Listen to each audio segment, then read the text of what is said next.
28 मार्च साल 2002 की रात मुंबई के पॉश जुहू इलाके में स्थित बंगले से एक सनसनीखेज खबर आई। प्रिया राजवंश मृत पाई गई। शुरुआत में इसे एक सामान्य मौत माना गया, लेकिन धीरे धीरे कहानी में ऐसे मोड़ आए जिसने बॉलीवुड को हिलाकर रख दिया।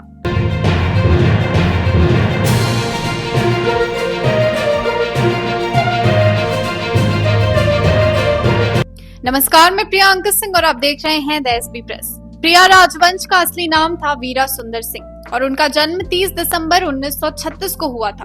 उनका बचपन शाही ठाट बाट में बीता। उनके पिता ब्रिटिश गवर्नमेंट में एक उच्च पद पर थे। पढ़ाई के लिए उन्होंने लंदन के royal academy of dramatic arts से एक्टिंग सीखी।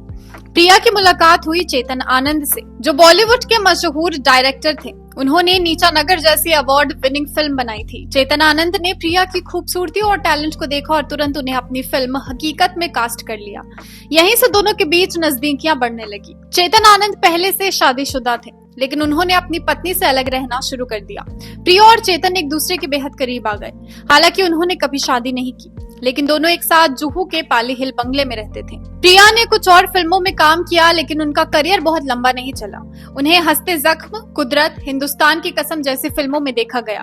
हालांकि इंडस्ट्री में ज्यादा मौके नहीं मिले। चेतन आनंद की फिल्मों में ही वे काम करती रहीं। कहा जाता है कि वे सिर्फ चेतन आनंद के लिए ही फिल्में करती थीं। साल 1997 में चेतन आनंद का निधन हुआ। उनके जाने के बाद सबसे बड़ा सवाल उठा उनकी करोड़ों की संपत्ति का। मुंबई में पाली हिल का आलीशान बंगला, जिसमें प्रिया भी रहती थी, और चेतन आनंद की पूरी संपत्ति विवादों में घिर गई। चेतन आनंद के बेटे करण आनंद और विवेक आनंद ने दावा किया कि संपत्ति उनकी है, जबकि प्रिया को यकीन था कि चेतन ने सब कुछ उन्हें सौंप दिया था। यहीं से ये कहानी खतरनाक मोड़ लेने लगी। 28 मार्च साल 2002 की रात प्रिया राजवंश की मौत की खबर आई। शुरुआत में ये खबर आई कि उन्होंने आत्महत्या कर ली या फिर उनकी नेचुरल डेथ हुई, लेकिन पोस्टमार्टम रिपोर्ट ने सबको चौंका दिया। रिपोर्ट्स के मुताबिक प्रिया की मौत गला दबाने से हुई थी, यानी ये साफ था कि ये एक हत्या थी। जांच शुरू हुई और शक गया चेतन आनंद के बेटों पर। जांच के दौरान नौकरों ने बताया कि करण आनंद, विवेक आनंद और उनके 2 नौकरों ने मिलकर प्रिया की हत्या की थी। लेकिन क्यों? पुलिस की जांच में पता चला कि प्रिया अपनी संपत्ति को बेचकर लंदन जाने की योजना बना रही थी। ये बात चेतन आनंद के बेटों को पसंद नहीं आई। इसके बाद उन्होंने मिलकर इस खौफनाक वारदात को अंजाम दिया। साल 2002 में पुलिस ने चारों को गिरफ्तार कर लिया, लेकिन केस सालों तक चला और अंततः साल 2014 में सभी दोषियों को आजीवन कारावास की सजा सुनाई गई। हालांकि प्रिया राजवंश की हत्या का केस सुलझा दिया गया, लेकिन आज भी कई सवाल हैं। क्या सच में चेतन आनंद ने अपनी पूरी संपत्ति प्रिया को दे दी थी?